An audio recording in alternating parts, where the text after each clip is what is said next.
about weight loss. The benefits go far beyond that. Spending time in a fasted state gives your body a break from constant digestion and allows it to heal and repair. When you fast, you're doing more than just controlling your calorie intake.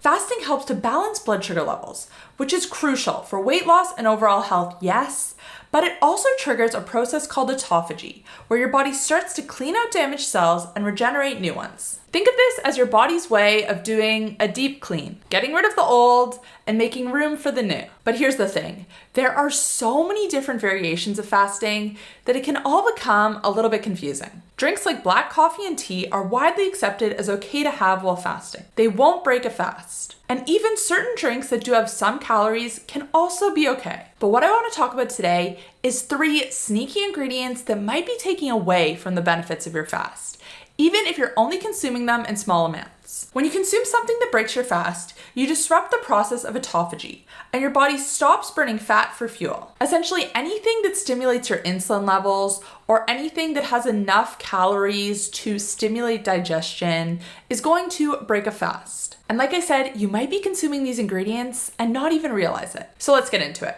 The first one is hidden sugar in apple cider vinegar gummies. Now, I talk a lot about the benefits of apple cider vinegar on my channel. I did a video actually probably last week or the week before on how apple cider vinegar can help you to improve your blood sugar levels and help you to reverse insulin resistance.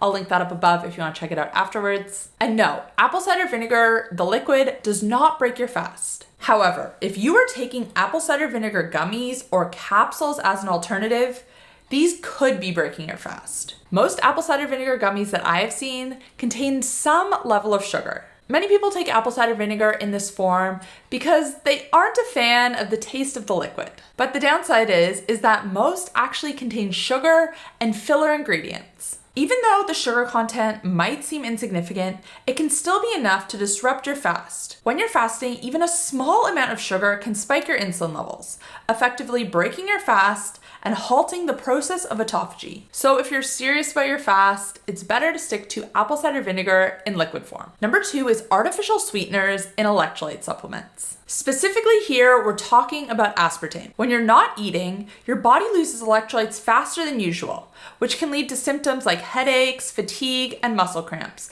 and even cravings. And this is why I always recommend supplementing with electrolytes when you're fasting. However, not all electrolyte supplements are created equal. Many of them contain artificial sweeteners like aspartame, which can disrupt your fast. And while these artificial sweeteners don't actually contain calories, they can stimulate insulin. Aspartame in particular has been shown to affect insulin sensitivity, potentially disrupting your body's fat-burning process and autophagy. Now, it's important to note that studies on artificial sweeteners are mixed, but I still advise you try to stay on the safe side. And you do this by choosing a supplement that doesn't contain artificial sweeteners. And this is why I personally use Sodi's Everyday Hydration Salts. They contain no sugar, no artificial sweetener, and no nasties.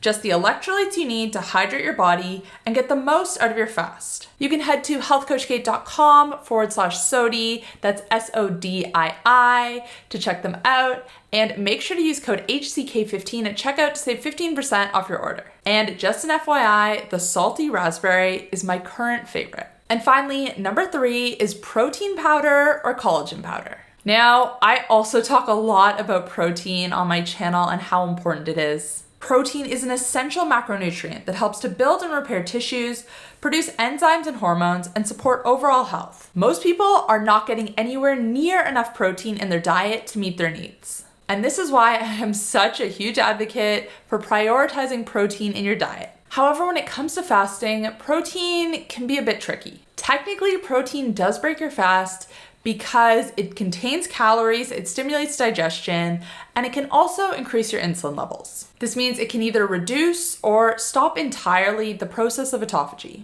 But here's where things get a little bit more nuanced. Whether or not protein is detrimental to your fast depends on your goals. And this actually goes for any ingredient that we've spoken about in today's video or otherwise. If whatever you're consuming during your fasting window is not negatively impacting your progress towards your goals, if you're still moving in the right direction, then it's probably fine to continue to consume it. In the case of protein, if your primary goal is to maximize autophagy for cellular repair and longevity, then yes, protein will interrupt that process. If that's the case, then you want to avoid protein powders and collagen powders during your fasting window and save them to have within your feeding window instead. However, if your goals are more focused on muscle preservation and fat loss, incorporating a small amount of protein might not be a bad thing. Again, it really comes down to your individual goals. The key is to understand your goals and adjust your fasting routine accordingly. So if your main goal is autophagy, then yeah, it's best to avoid protein during your fast. But if weight loss and body composition are your primary goals, then it's probably okay. Again, keep track of how you're progressing towards your goals, and if you hit a plateau or you're not getting the results you want, then it's time to reevaluate. And some of these ingredients might be to blame. Anyways, guys, that's all I have for you today, but I want to hear from you in the comment section down below before you leave. What do you consume during your fast? Do you find this helps, or maybe it might be hurting your fast? Let me know in the comments down below. And before you go, remember to check out Sodi. Again, I'll put that link in the description box as well. Thanks, guys. I'll see you next time. Bye.